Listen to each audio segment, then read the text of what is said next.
The views and opinions expressed on this program are solely those of the host and guest and do not reflect the opinions or policies of the station, its owners, or its advertisers. All content should be considered editorial in nature. Listener discretion is advised. Recorded live, Cumberland County's smartest hour of talk radio. Welcome back to another edition of the Carolina Cabinet.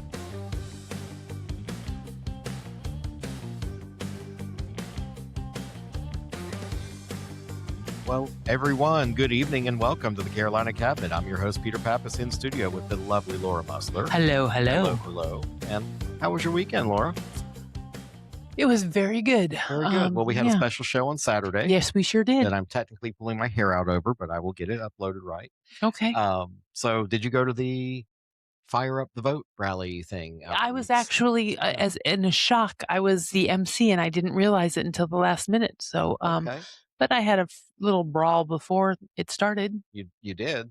Mm-hmm. Okay. Because there was a woman there that I guess didn't want the original location and she thought she was taking over. And when I showed up and she was telling everybody where to sit and everything else, I was like, I don't think. Why is it that some of our Republican women act like school marms? I Just don't know. let it go, man. I know. I don't really understand. Well, I had a nice weekend. I got to spend some time with you in the studio with some Yay. former U.S. Senate candidates. That was a fun time. That was. Always good to see Mr. Don Brown and Mr. Andy Nilsson. Mm-hmm.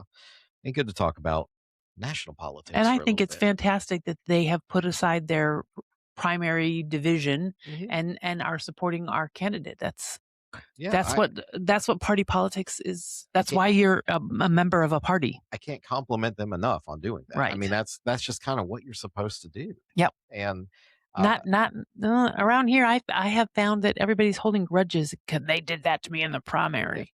Oh, yeah, but well. you know what? It's like, you remember when I lost my race for commissioner and I showed up still for the right. That's what you're supposed to do. Inaugurated, and people actually did remark. I had more than 2 or 3 people. I'm surprised you're here. I'm like, okay. Why? I mean, we all ran and this is what was chosen. Right. So we're here. The primary, you take the gloves off. Once the primary is over, you fall in line. That's just, the people have spoken. Well, that's kind of the way it's supposed to work, but whatever. Whatever. Okay. So 911. I like the new studio, by the way. Oh, you do? We're actually looking at each other. That's correct. Yeah. Well, if I can just get the audio right, I'll be happier. It'll get better. It will.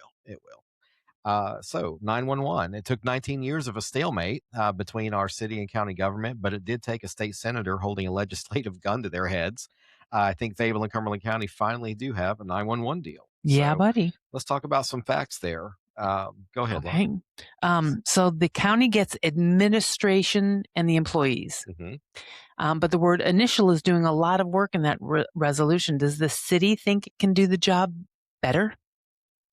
And then the Fort Bragg, the mayor insists Fort Bragg and other stakeholders be at the table. So do they get to do that? I wonder. Yeah, well, I'm going to put this up. So they agreed to on July 8th. So unanimous votes for the city council and county commissioners approved identical resolutions. But I have a question there. Okay. Let's first one question. Okay. Unanimous votes for city council and county commissioners. What about all the other people in the county, like the Wade Stedman people or the Eastover commissioners or whatever? Do they get a vote? Well, they fall under the jurisdiction of the county. They're incorporated, but they fall under the county. And plus, so they don't get a say. I don't think they wouldn't get a say. I think they're too small and there's too numerous and too small. Maybe they have to depend on the commissioners that represent their district, I think, is the way that works. Okay. Not to take it away from like Eastover being smart enough to do it themselves, but cost-wise, I think. Right. No, I agree that it should be, but I think that all the municipalities should have some kind of say also because they are affected. Just my thought, but I don't want to throw, a monkey in the wrench, and whatever. Yeah. We got enough monkey business going on around this right. joint. So, all right. So the joint governance board, though, that's one that I think was important. City, county, and Cape Fear Valley Health are all so you've got EMS, I guess, from Cape Fear Valley Health. And one municipality. So that means there will be say from a different, maybe that's a rotating position. Interesting. Okay. Yeah. Public safety officials only on the operations committee, I think is good. Now I know there will be a a citizen board attached to this, Hmm. which could be good, maybe bad. I don't know. You and I have both worked on. I think there should be a prerequisite for any city board that you will have had to have served or been a police officer or an EMS or something Mhm. to have some kind of working knowledge, Right, not just, gee, I think. right. Um, that's just. I think, yeah, I think it's kind of like the city has the ethics commission, Mm-hmm. and to serve on that, I believe you have to be an attorney or something. Like there Right. has to be some professional acumen. We do I think not need. Uh, we don't need more pastors on these boards. that's right. We need people that are subject matter experts and understand the ramifications of why they're meeting, Right. not just we're here some free lunch. Exactly. Yeah. Who gets free lunch? Well, I'm on several boards and we I've never had free lunch. when I started on one of these boards, they would feed us, then it turned into crackers and water, and then it didn't even turn into water. It just, Hmm. disappeared. So, who won, do you think, between the city and The county? the people, Okay. and that's all I want. Now, I did see there was some reporting by City View that we will be retaining all the employees. Nobody's losing their That's job. a good thing. Salaries are going to remain. That's So they're a not good going to, thing. none of these guys that actually do the work for us are going to lose That's a footing. good thing because And we that's need what's that. advertised. Right. Now we'll see proof in the pudding. If anybody knows anything different, reach out to us. We'll be glad to speak to you off camera. That's exactly right. We'd love to hear. I've gotten lots of when we were talking about the Hope Mills things, Mhm. secret things that people Mhm. send me, and they're like, Yeah. I wish more people would jump on, Yeah. but it's like everybody wants to operate in the shadows. It's like, look, you have to eventually come out and You could be in the take a stand. shadows. No, you could be in the Eh, shadows. I don't mind people that don't want to because sometimes the public scrutiny is too much. yeah, Just give that's the true. information. We'll do the Not investigation. We'll figure everybody out. is Yeah, as galvanized as you and I to stand that's up to exactly scrutiny, right. Some people, Yeah, their job might be at risk if they yeah, speak up. that's true. Maybe. Well, I don't want to sidebar there, but did you see recent news in Hope Mills? They are not going to renew town manager's contract. Bummer. He's going to be here through, I think, March 27, and then they're going to be searching for a new They should be town searching manager. now, but yes. Well, they'll get started. So, right. look, do you think the General Assembly should ever give a local government an ultimatum? Because I mean, it seemed like Senator, uh, I'm not throwing Mr. Tom McGinnis under the bus, but I mean, it seemed like McGinnis just proved that the only language that these guys want to understand is like force. Take an ultimatum. If you can't, I don't mean this to be an ugly way, but sometimes it takes that little poke to make you bend. Everybody wants to be rigid and this is the way I want it and no, I'm not going to bend. But compromise, whether it's Democrat, Republican, Republican, Democrat, whether it's city, county, whether it's municipality, whatever, you need to bend. Yeah. And nobody wants to bend anymore. Exactly. And I think it's like compromise has become unbecoming of, right. of an elected official. Like it's a bad word. Right. No, compromise is a great word. You're not going to get everything you want every time. That's what makes it powerful. Well, I mean, look, it took these guys 19 years to merge two telephone rooms, essentially. I mean, NASA went to the moon in 8.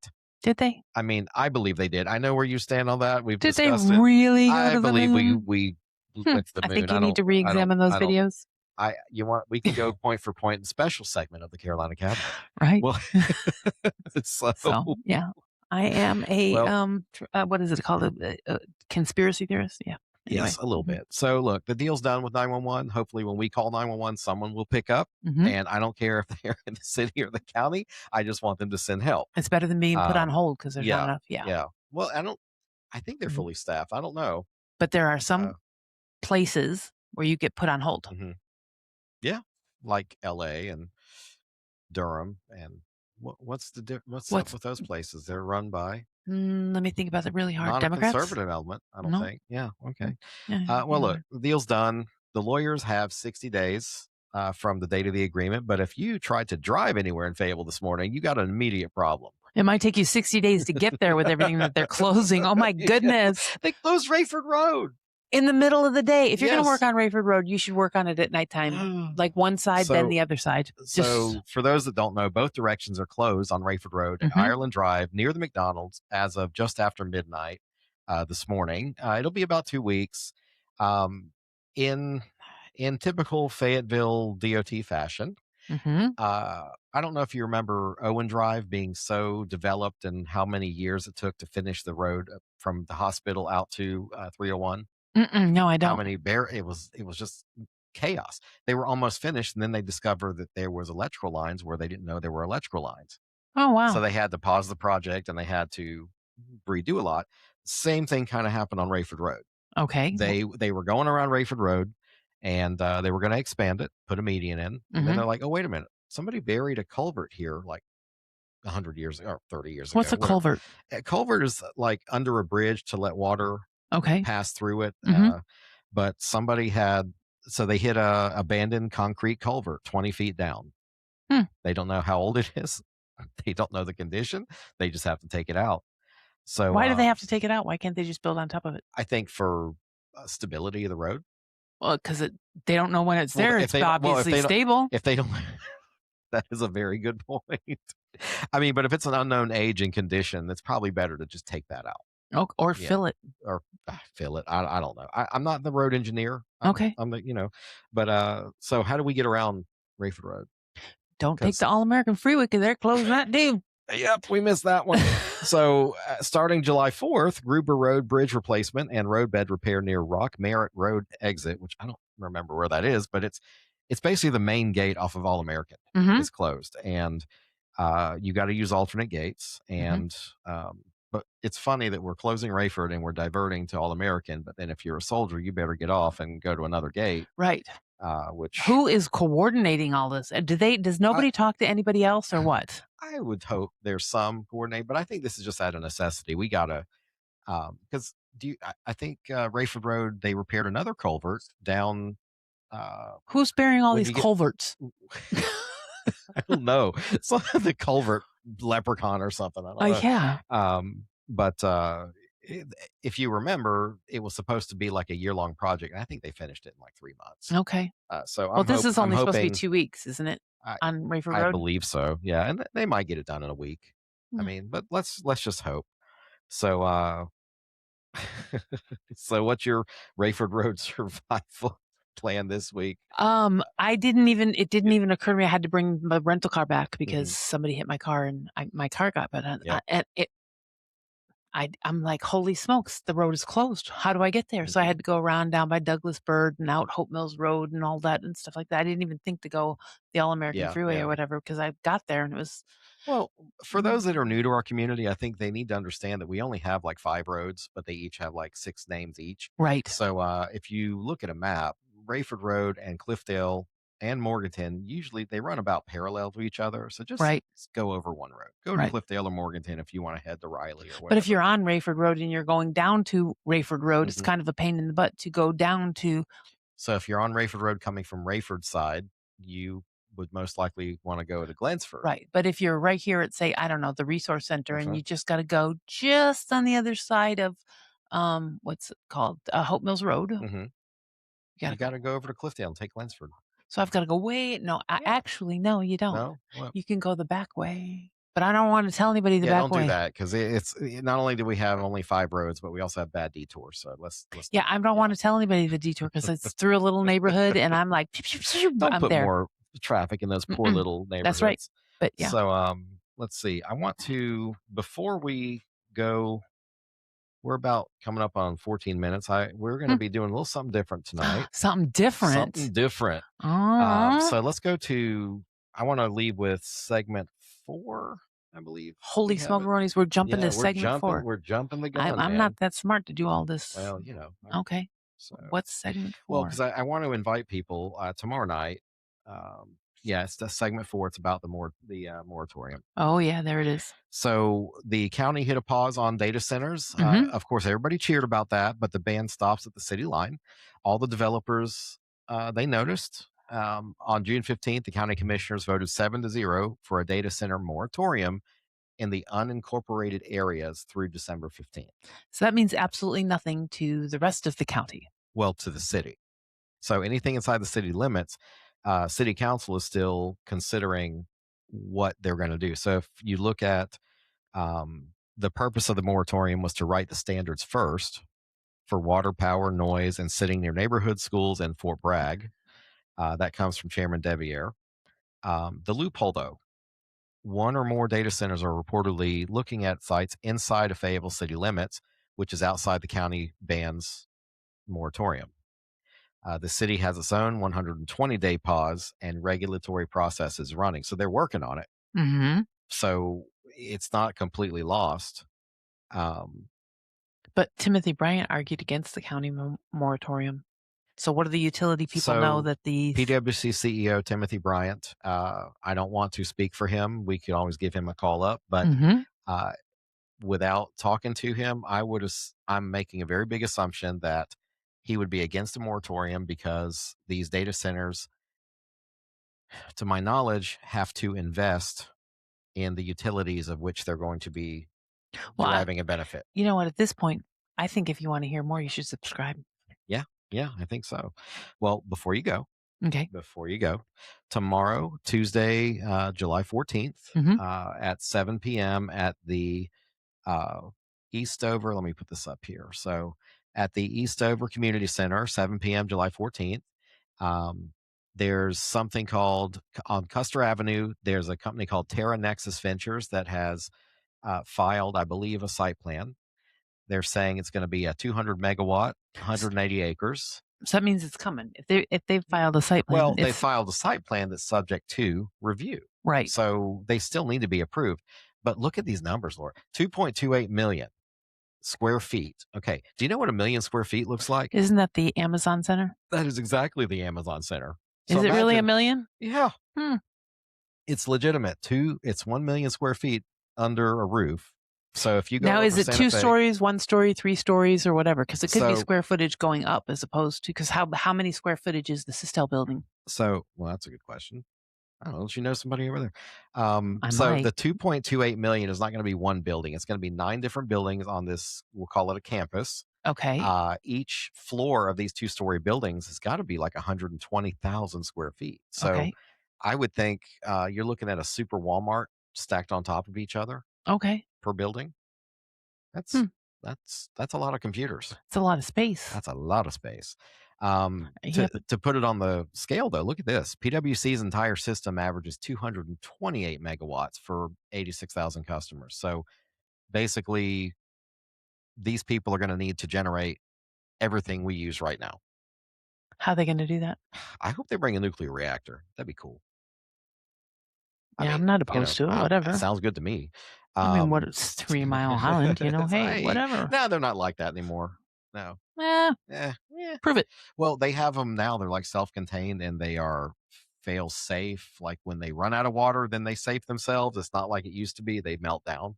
So there's new stuff. We've learned a lot since and the Chernobyl. Titanic doesn't sink. Yeah. Well, that was a little bit of hubris on those idiots' part. Okay. Whatever. I'm just saying there's, fail safe until it's not. Okay. Well, let me. Whoa, wow. See, now I messed myself up. See? You sure did. I sure as heck did. My goodness.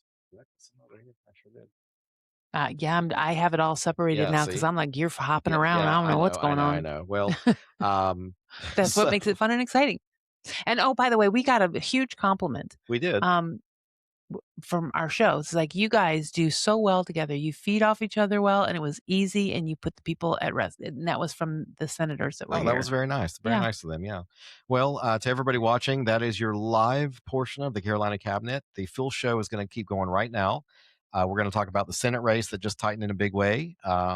School board. We slipped in the data center thing because I wanted people to come to that thing tomorrow. Okay. But we have the school board. We got some seats open and people that need to file. So when you see the live, please hit the subscribe button, follow the page, and sign up for the newsletter at our website, thecarolinacabinet.com, so you never miss the full cabinet. So with that, y'all have a good evening, and we'll see you when you subscribe to the full episode. Have a good evening. Well, welcome back to the Carolina Cabinet Subscriber Edition. It's good to see you all here. Thanks for joining us. I'm here with the lovely Laura Mussler, as usual. Yeah. As usual, my faithful compadre. I have been pretty dedicated to this. You have been very dedicated, and you are missed when you're not here during the week. Oh, I know it's hard. It's a little...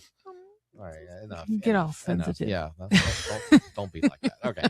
So, look, a month ago, Roy Cooper. So let's talk about the Senate race. So a month ago, Roy Cooper, former governor, he was leading by 14 points. a new poll says 4 points. So what changed, and what's the ceiling argument that should worry Democrats? What do you think has changed? Me? Yeah. I think that the more he gets out and reminds people of all the crap he did to us as governor by locking us down, shutting our schools down, keeping us, you remember Don Brown was talking about, Yep. didn't he lose his father during Yep. COVID? But his dad died in like a home. Mm-hmm. He wasn't allowed to be with his own father. That's correct. And having just gone through that, I can't imagine how that was. I can't imagine that either, because it's certainly not that Michael Watley's getting out there more, because I haven't seen him. Have you seen him? And that's the thing. See, it's hard. It's like, no, absolutely. I have not But seen if he starts right now and visits every county, he could close that gap in a minute, because I completely agree. When I've had conversations with him and he's been paying attention, he's a personable guy. I'm not a Michael Watley fan, because he's never actually sat down and has said, hey, let's come to Cumberland County. Let's go to wherever. So, if he's not that interested in my vote, I'm going to vote for him. Well, but, look, he was the North Carolina GOP chairman. He also then became the national GOP chairman. No, he wasn't. No, RNC. What was he? RNC? Okay, well, what's the Republican National Committee and the Grand Old Party, which is GOP. They're two different things. Oh, they are? Yeah. Okay, so what are we in? We're in the GOP. Okay, all right. The RNC. It's like, what the hell have I been doing? The RNC puts on the convention and all of that stuff. Okay. Yes. All right. Well, look, he was a pretty big guy in the whole thing. Okay. Yeah. So I just put up on the screen here. So this is the poll we're talking about. There's a public policy reporting that Roy Cooper had 48, Michael Watley had 44. So that's a very, very tight race. Yeah. What's the margin of error? Let's see. Margin of error 3.6%. So it is the difference between. And Republicans poll poorly, by the way. Yeah. So well, we're normally at work. We don't want to take calls. That's pretty. When we get called. Yeah. I mean, it's true, but yeah. I mean, it is what it is, man. So, so the number that gets your attention is 48 to 44, but it is from a Democratic polling firm. A month ago, the gap was 14. Roy Cooper hasn't gotten less famous. Michael Watley is getting known. So when a third of your undecideds are Republican who haven't met their nominee yet, that's not a deficit. It's a run. So he's got work he can do. He does. He can turn out what we refer to as the grassroots, the people that are showing up to these Republican women's club, men's clubs, going to the rally. What is the name of the event? Was it Fire Up the Base? Fire Up the Base, okay. Yeah. Went to the Fire Up the Base at Samuel's on a Saturday evening to have dinner. Wouldn't it have been great if he walked in the door? Yeah. I mean, if he started, this is not us throwing shade at the guy. It's like, look, we're telling you what it would take to get us to switch our vote. For me to not that I'm not going to vote for a Republican for Senate, but this is what would make me unquestionably check the box for you. Right. And that's where I'm at. I'm not a Watley fan because why? Because he's never shown up. If he shows me that he cares that I vote for him, then I'll be like, yes, Watley, go. Go. Yeah. But he just hasn't put he's not interested. And are we a little bit jaded maybe because we ran for office and we did press the flesh and we did show up? I would knock on 100 doors every single night. So that's the job. That's what you're signing up for. Are we kind of jaded that we did that and we don't see him doing that? So we're like, you suck. No, not at all. Not because there's certain things that you just have to do as a politician. I agree. You have to kiss babies. Okay. Shake hands or shake babies and kiss hands, babies, whatever. Or, kiss of the girls, whatever it is. Yeah. Kissing the girls, but whatever. To do that anymore. I only have one I can. So. Yeah, you have to do that if you want people to get up and go to the polls. Right. If you're just like, President Trump is going to get them out there, well, that's not necessarily true. We have a state senator right now that she just carries water for the Democratic Party. She does not do anything independent. So, we don't need a U.S. senator that does that. That's right. And look. And I'm sorry, but President Trump only has 2 more years. Yeah. Senator is going to be 6 years. So who comes after him? So I want to hear what you as an individual believe in, not I'm Trump's guy. Yeah. Okay, well, Trump is only there for 2 more years. And see, look, there was a little bit of shade tossed towards Senator Tom Tillis on the Saturday segment. And I understand that. I remember 3 years ago, GOP convention in Greensboro, I think we spent the better part of a Saturday morning trying to decide him. to censure a sitting U.S. senator because he didn't just check the box for everything that the president wanted. And he got, I don't know if it was that simple. I think there was a couple of votes that were like anti-Republican. Okay. I mean, but you're sending a representative to do the best he can do with what he knows. And I don't know. I just feel like the guy has been in office. He was a state senator to begin. I mean, a North Carolina senator. Who? Tom Tillis. Oh, yeah. I mean, he was in the legislature. He really, he did a lot for the state. And then everybody's kind of like, poo-pooing him. It's like, well, the guy is taking all the hits. Yeah, and I went to one of his little question and answer things, and you know what? He gained a little bit of more respect from me because he actually answered questions, and I asked some really good. You were there. I was there. Yeah, you were pretty punchy with him. I was like, holy crap, Laura. Yeah, but yeah, and he answered, and he stood right there, and I can respect that. To those who don't know, Laura has zero fear when it comes to talking to an elected. Yeah. You're the one we got to watch out for. I'm the nice one. Okay, well, electeds are just you and I. Only they've been elected and put into position. They're not my leader. Right. They don't. Your job is to represent me, so I want to hear what you have to say. Well, you're my representative. Well, so that's right. Saying. You are supposed to represent. Yes. So, let's see. So, how bad would it be if we got Roy Cooper as a senator? Very bad. Okay, so immediately the first thing, if we lose the Senate. Okay, because they're hoping to pick up Maine, and they've ruined that with Plattner. So now, if they can get North Carolina, that's one step closer. Then they only have to do like Ohio, which is so red. That's probably not going to happen. But it gets them closer to taking over the Senate, which I'm not opposed to Democrats. Okay, I am opposed to this new Democratic Socialist Party, and that's what the Democrat Party is becoming, and they advertise it openly. Well, nobody has the stones to renounce it on their side because they don't all believe that. Right. They don't. However, they're allowing it. Right. And just as in management, you get what you allow. That's exactly right.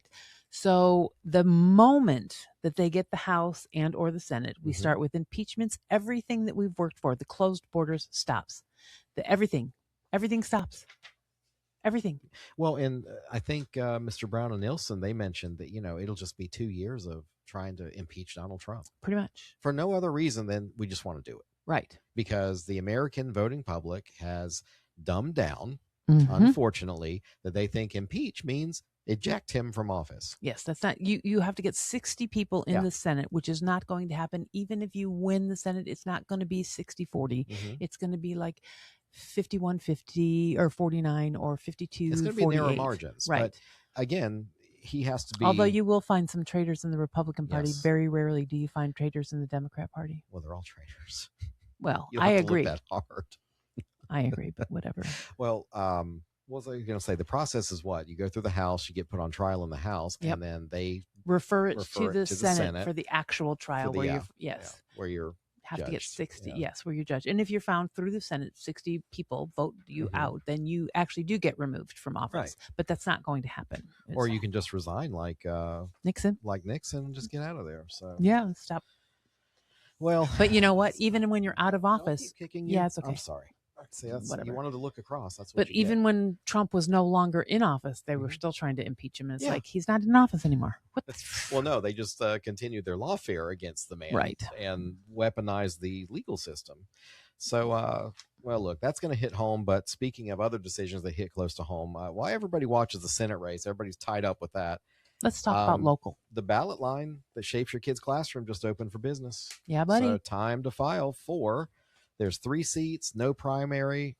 The top 3 win for the Cumberland County School Board. And that's members at large. It's not a district. They're all the 2. For the entire county. Right, for the entire county. That's crazy. Yeah. So how many people have filed so far? Do we know? I have, as of showtime, I have 4 people. Okay. We have familiar faces. We have Mr. Tom Hatch. He was on the show within the last couple of months. We have Brian Moore. He has definitely been here before. I don't know who Broxy Pone is or Bradley Williams. Oh, we need to have them on. I don't know who they are. 1 seat is vacant. 1 incumbent is not seeking re-election. Why? I'm not sure. And Vice Chair Jackie Brown has not filed yet. Okay. So that doesn't mean so So we have 3 seats. 3 seats. One's vacant, so it's up for grabs. The incumbent, Jackie Brown, could file back for her seat. Otherwise, we would have 2 vacant seats. And remember, we lost the board chairman.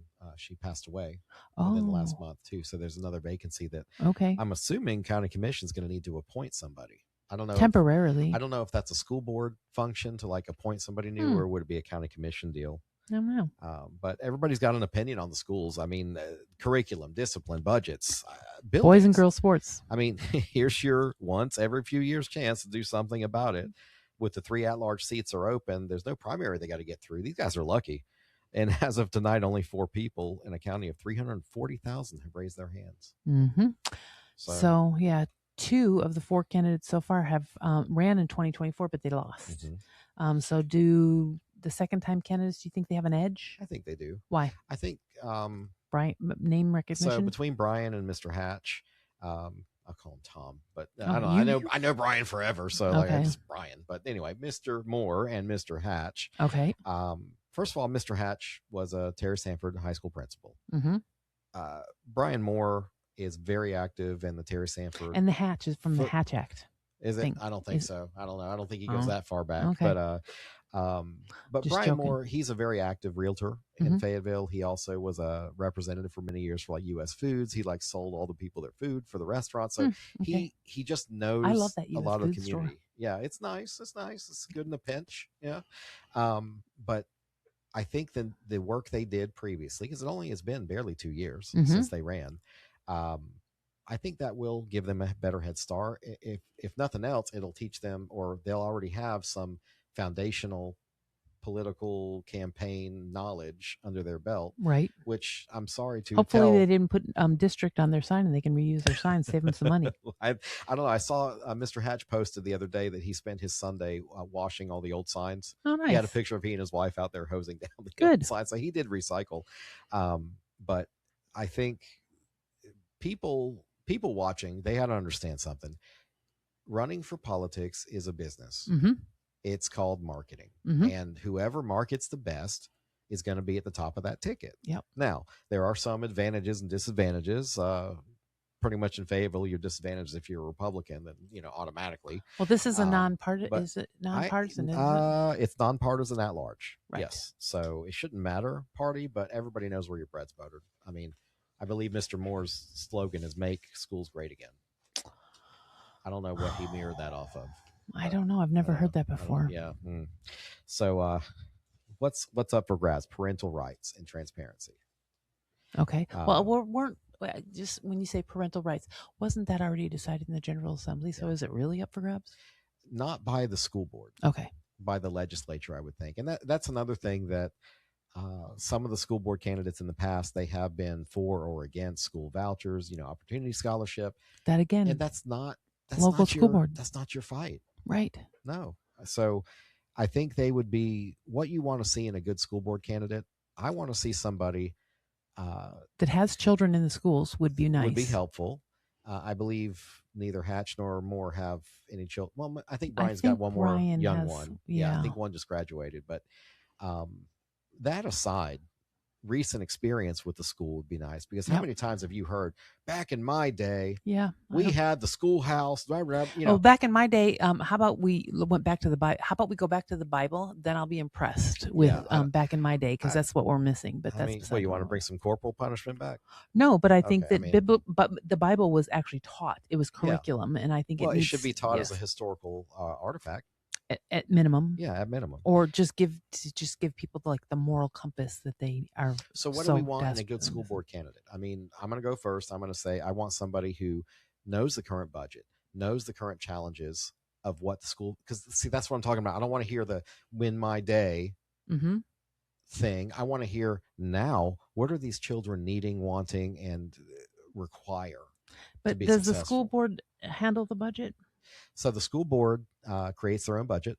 Okay. And they submit it to county commission for funding. Okay. So the only oversight the county commission has over our school board is by the purse strings. Okay. So this year, and this is one disagreement I've had with county commission's decisions so far this year.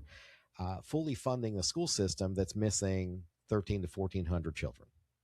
Okay. Which is the equivalent of a Terry Sanford High School. So I believe that the children should get what they need in the schools. I don't believe you just keep feeding a system that most likely has waste, fraud, and abuse built into it. Mm-hmm.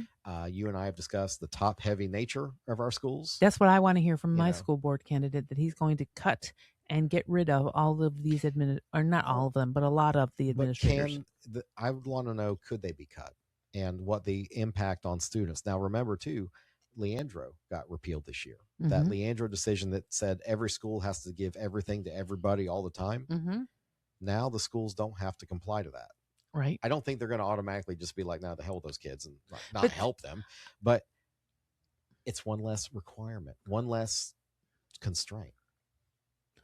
But I think that we should have something that says one county school should have all the facilities for the blind students. Mm-hmm. And maybe all the blind students go there. So number one, they can mingle with themselves, among themselves, and help each other. Feel around, see what's happening. Yeah. Really? Did you just say that? Oh my goodness. Do you ever remember a movie, See No Evil, Hear No Evil? It was Richard Pryor and Gene Wilder. You remember the movie? Yeah. that was Richard Pryor's thing. Okay, feel around, see what's happening. But I'm just saying to build a community, right? So that you're not the one blind student or the one deaf student. You have a community of people, and you actually learn better if you have people like you. Right. So we should in each county have something like that. Well, and that's the problem with Leandro. It said, no, you can't have one school for the blind. You got to have 50 classrooms. Yeah, I don't agree with that. For the so blind. I'm glad they changed that. Yeah, so they changed that. But so what else we want in a school board member? I wanted knowledge of current state. I want somebody that wants to get rid of the administrators. Anybody that says they're going to limit when they do the budget, the administrators, I'm all in. Mm-hmm. Less administrators, more teachers. Okay. I'm going to add this one. Mm-hmm. I want somebody that's going to eliminate everybody that calls themselves doctor that got it online. Yes. 100%. Yes. If you do not see patients, you are not doctor. No, I don't. Not. You're not a doctor. I'm not going to call you doctor. I'm not going to refer you as doctor. I'm not even going to recognize that you have a doctorate because that just means you like school. Right. So, I have no patience for somebody that doesn't see patients. How about that? All right. I like that. And that's the thing about that is with PhD people, they are called doctor. Okay. Mm-hmm. But the ones that I've known that I truly call a PhD have been through clinicals. They've been through some kind of other oversight besides. So you'll get your vote if you go do away with doctor. Yeah. They'll just tear away doctors. Yeah. Okay. It's not anti-education. To me, a lot of people get these degrees because they want to be respected without earning the respect. Right. And I'm sorry, but if you get a degree online, nothing personal. No. My hat is off to you because it's more than I have. Mm-hmm. Good job. It's not as real as the one you're going to school. Mm-hmm. Just saying. There's something to be said for sitting your butt in a classroom. Yes. And doing the work and showing up and not leaving a video on play for a couple hours. Yeah. So right now we're coming to the close. We seem to run through this. An hour? No. It's been we've done like a half Okay, hour. Then let's talk about Soul and Water. We have 6 or 7 people running for Soul and Water. Did you know that? No, I didn't. How many seats 7. are open? We have 2 seats open and 7 people running. Okay. Well, that's are they all is that nonpartisan? Nonpartisan. Okay. All right. I'm going to single shot mine. Yeah.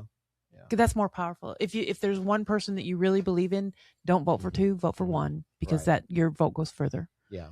I'm going to single shot mine, and I'm not going to tell anybody who it is, but anybody that knows me knows who it is. Mm-hmm. But unless somebody comes way out of the woodwork and impresses me, which okay, what do you want in a successful soil and water candidate? To know what to be knowledgeable in the community as far as farming goes, to know about the grants, to know about what obstacles the people that are dealing with our soil and water are have knowledge, not just I did this a long time ago or I did that a long time ago or I just ran because I think that a Republican should get to office. No.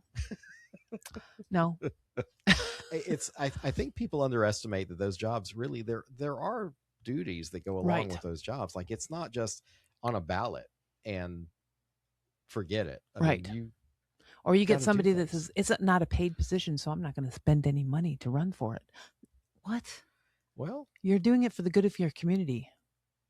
If you care and you're going to run, you're running for the good of your community, do it right or don't do it. I think the problem is, though, coming back to marketing, how do people know who the farmer boy is?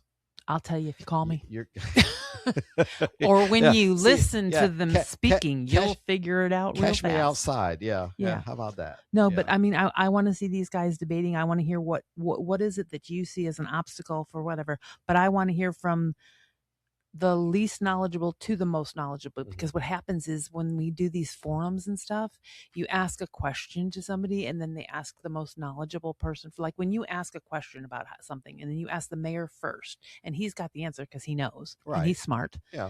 And then the other people that are like dumb as a box of rocks, nothing personal, but some of our mayor candidates last time were dumb as a box they of were rocks. Scary. Yes. Very colorful bunch, though, I have to admit. They're very adventurous. I'm not saying anything bad about them, but when it comes to running a city, maybe not so much. Yeah. And they start stealing the mayor's answers. Right. I'm not learning anything because about then you you. just hear a bunch of regurgitated answers. Right. Yeah. Yeah. How about you guys ask a question, you write down your answers, and then we read them out loud. That would be a good they don't way. Have spell check either. Yeah, that would be good. I don't know. I think sometimes we need to have a spelling contest with these guys. Spell soil and water. For sure. Well, Laura, that's going to do it for us this evening. We tried a little different format tonight. Hopefully we'll get some subscribers. Get some subscribers. We want people to watch, and we do have a good audience that is watching us. Right. So to everybody watching, we appreciate you. Always here at the Cabinet, our job is to give a voice to conservatives in Fayetteville, Cumberland County, and beyond. And we're pretty smart hour of radio. Yeah. I wasn't the smartest tonight. I'll be there next week. Okay. So, anyway, we'll see everybody again next Monday night at 6 p.m. There we go. Have a good week. Have a good week, and see you then.